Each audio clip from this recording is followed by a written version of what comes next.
Okay, so I can't give out advice without taking some. So we're going to have a look in to see how badly or whether or not this roof needs to come off. Um, I'll take a look inside and we'll see. I do have the gutters repaired now, but yeah, after being shown what the roofs get like on this, I hadn't seen that before. So yeah, it'd be worth having a look, all right, for sure. So we'll have a route around and see whether it does or doesn't. Okay, so I'm pulling out the floorboard for the top bunk. Took out the drawers and bits and pieces. This is very snug in here. This is an insulated hardtop on this. So I'm guessing, I don't know, was it insulated after they put this in? I don't know how else I can get it out. So I'm going to climb back there now and take a look at the roof, or what I can see of it anyway. Okay, so the roof looks fairly clean.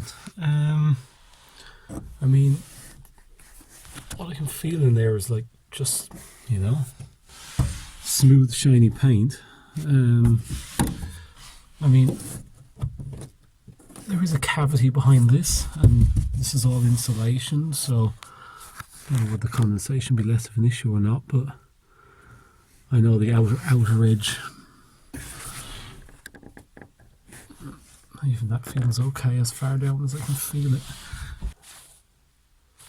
I don't really see any sign of moisture under there.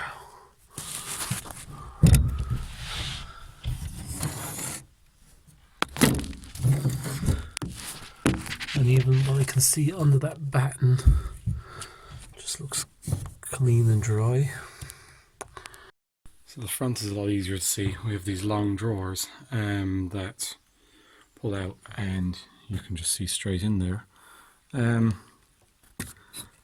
Again, I don't see any sign of any rust.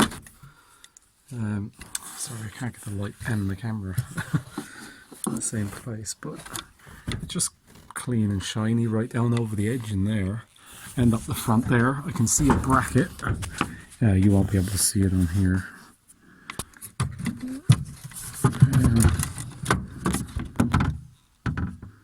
But again, bracket's not rusty and there's no rust on the base of where it's screwed on or anything.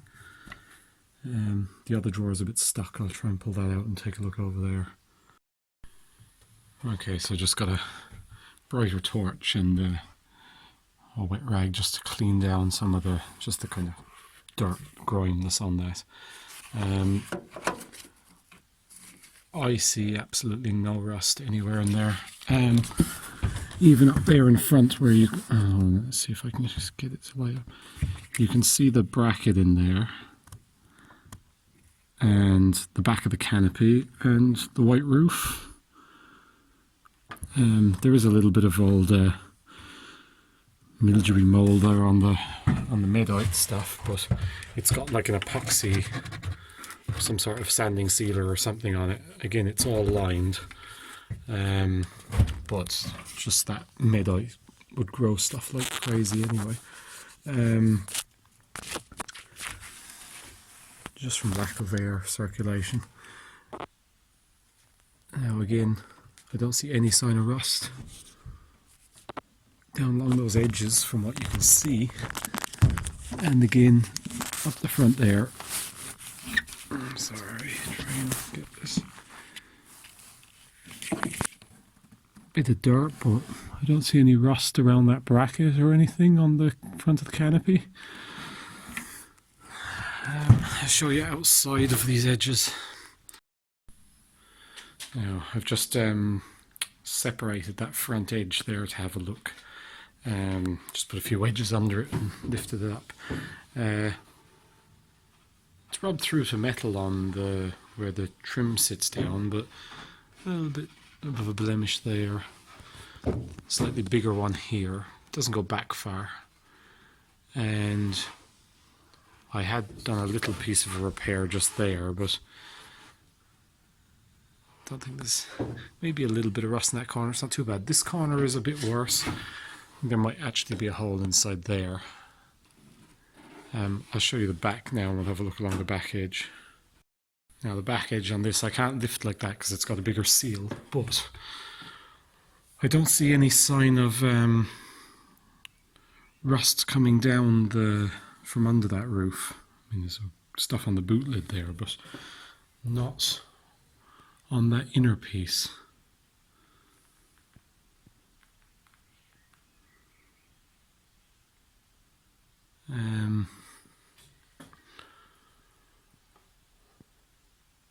Another look back inside with the other torch. Just stick the camera in there just to see if I can see any better with that.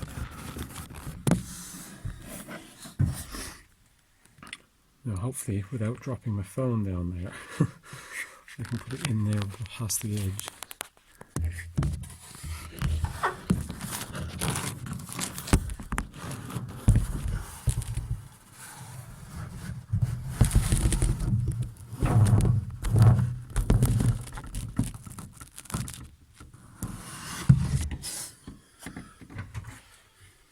Try the same on the other side.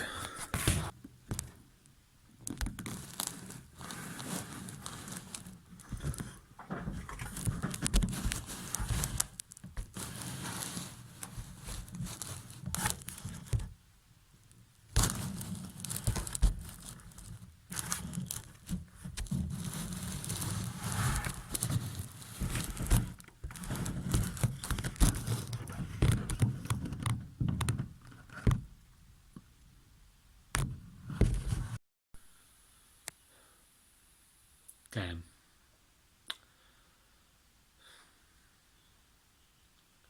Well, who wants to see a roof being taken off? Some extra ventilation now.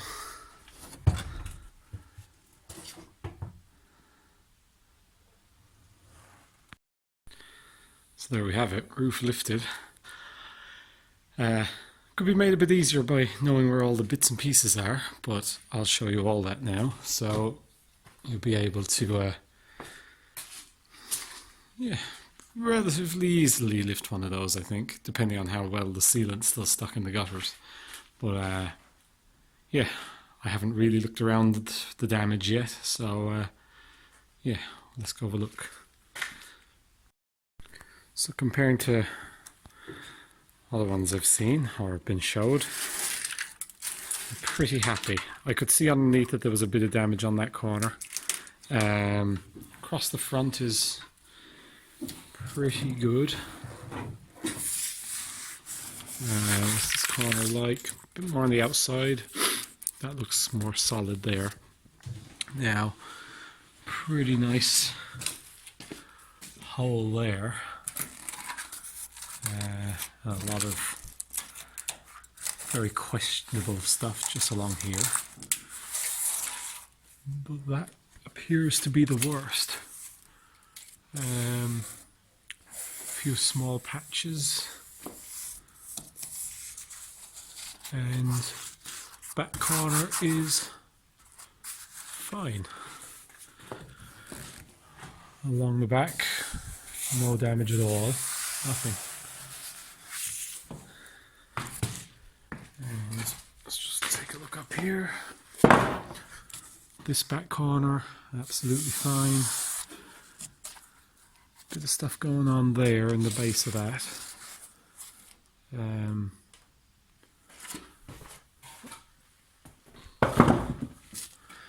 Another look up here, a little bit there. Pretty good actually, all the way along the driver's side up until right there again. I'll have a proper dig at those with a chipping hammer in a minute and see what's there. Let me just think, see what else to show you. And the rest of the roof is all pretty good. It's lovely and clean along there. It's clean inside. There were no holes actually rusted through. So I guess water hasn't been getting in there, which is good. So something on this van isn't the worst. Right, we'll go through what it took to get this off. So I guess the main concern is I didn't want to completely destroy the interior and the cabinetry.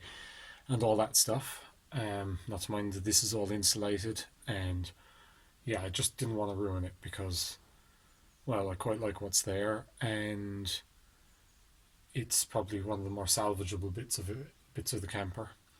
Um, as well as that, it's just creating another project that I don't particularly want. So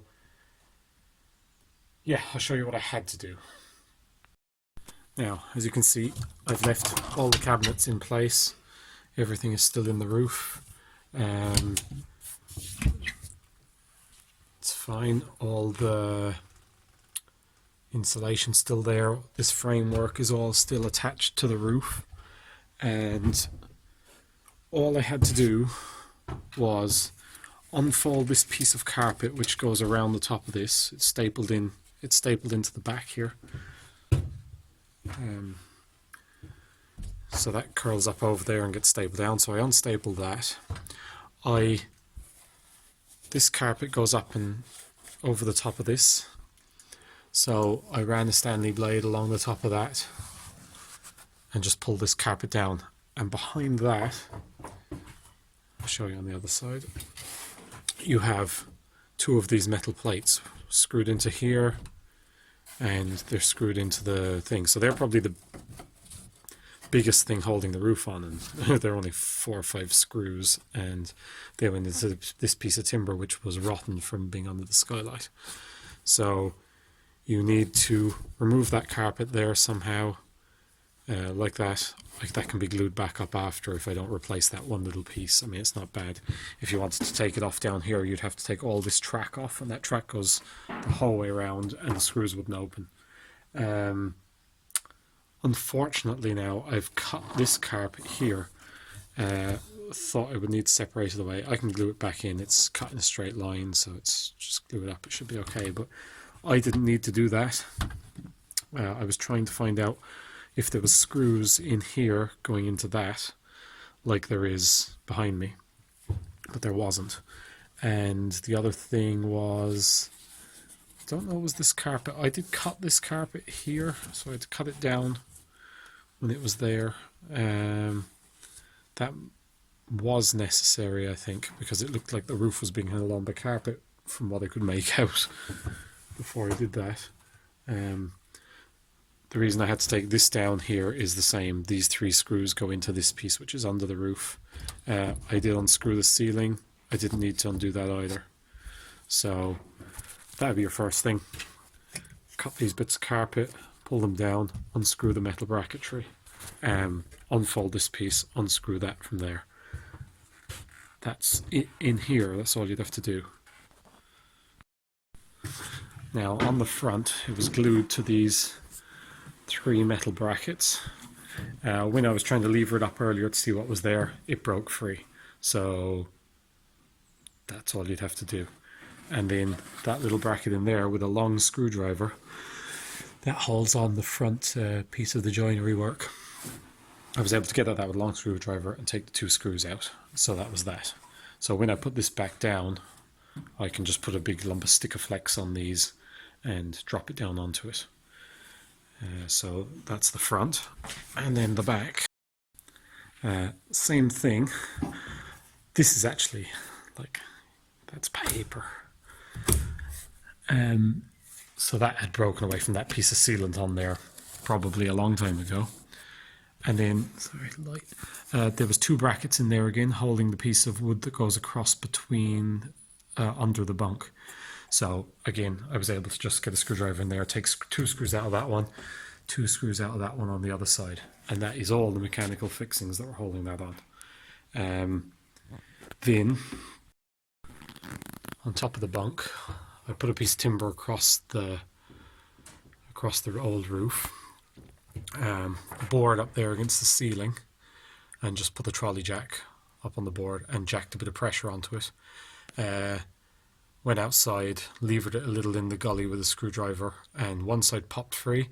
The other side, where the sealant was pretty much failed all the way along the sides, so there was only about a foot or 2 here where I had to just get 2 screwdrivers. Something like a wide pry bar would be better, to not damage the gutter. And once that popped free, that was it. Now life would be a lot tougher if that sealant in the gutter was good. So if your one's been redone at some point, then you could be in for a hard job trying to remove it. I don't know whether, like, the obvious thing for me to do to put that on would be to use something like a Tiger Seal. I'm not sure about Stickerflex because Stickerflex is acid curing, and you don't want to put acid curing silicones on metal, because you'd know it's acid, because once you paint onto it, if you can't paint it, it's not over paintable, which usually means there's an acid in it. But Tiger Seal that they use for sticking on car spoilers, etc., is fine. You can overpaint it, and it's just as strong. Tech 7 as well is another one. Tech 7 was really popular, and I see them using that in the boatyard a lot as well for stuff. And I've sealed decks with it and things that I wanted to paint over afterwards. So it might be a better option than Stickerflex. But if that's been resealed, yeah, that'd be a job to get that off. Probably helped a little as well that I had already run a disc down the side, all the way around along the gutter. So there you have it. Roof off. Okay, I've been scraping and grinding there for the last couple of hours, so I'll show you what we've got now.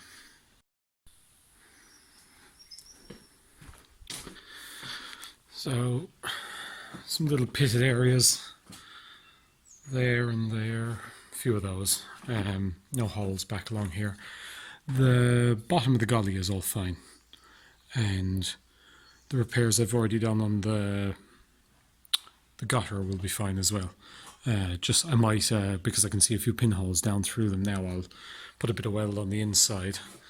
Not a hole pile along there. The worst section by far is here. We have a nice big hole there. Smaller little piece there. There's just a little bit of surface rust on that stuff inside. And there's a bit there at the top of the pillar. So that one would have been liable to send water down the pillar, all right. This is the only one that was actually broken through. There was actually the only one there was an existing hole there. And I wanted to blame, it's similar on the other side, and I wanted to blame that on the interior light. But this side doesn't have an interior light, it's just got a blank, which you can't see from the other side. So I don't know why they rot out in that spot. This front corner is okay, really, bar that little square I've cut out. And right, take a look at the other side. So this corner up here it wasn't too bad. As you can see, there's been very little getting in there, but it was gum porous, I suppose. And I done quite a bit of welding on this piece here, and you can see the light coming up through the pinholes there. So I'll fill that out with weld as well. That's behind the interior light. The interior light's probably a good place to check if you want to know if yours are bad. I mean, maybe it'll only be bad there, but the other thing I've just noticed is that I was giving it a wipe down, and this has definitely had some kind of a wax. So maybe they put some kind of a wax oil on it when they built it, but that doesn't wash off. It's definitely waxy. You can see the gutter's pretty nice all the way along. I spent a good while scratching that out with chiseling it out really with just a hammer and a screwdriver, and went the whole way along. That took a while, but I'm pretty happy with it really. The base of it here, maybe where the roof skin joins down, had a bit of rust under it, alright, so I ground away one kind of one layer of roof skin along here. You can see where the edge of it is there. Along the front, there's nothing worth talking about. Just a little bit to be touched up with paint. And down along the back. Yeah, there's one little spot there, right, that has a couple of holes now that they've tapped it away. I might cut that out as well and put a patch in there. And the rest is alright. And nothing at all across the back. That's absolutely fine.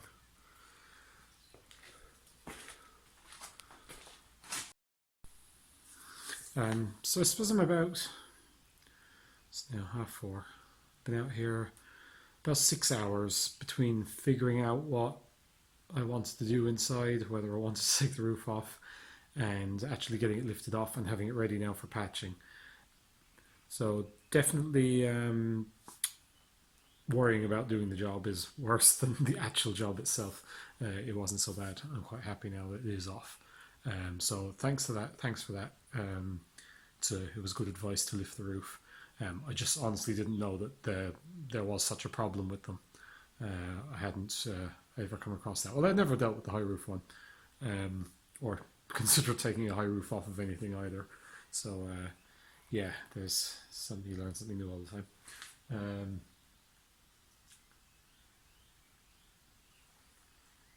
So it was actually by only by having that drawer out, by putting my phone down along the side so the camera could see the top of the edge of it, is the only way I actually was able to tell there was rust in there. That, or if I had popped out the interior light, I would have seen some in there as well. So that was the deciding factor on actually going ahead and lifting the roof. And like that, it's done very little to the interior. A couple of little patches of carpet to glue on, but that's all. All my joinery's fine, and I can just reseal that and drop it back on when it's done. So yeah, we'll leave that video at that. Just the roof, I think, is enough for one video. And I'll be patching those, doing a bit of welding and sealing the roof back down after, but I'll do that in another video. That's nothing that complicated. Okay, so thanks for watching. Don't forget to like and subscribe to the channel, and hit the like button if you can, please. Thank you very much, and see you next time. Cheers.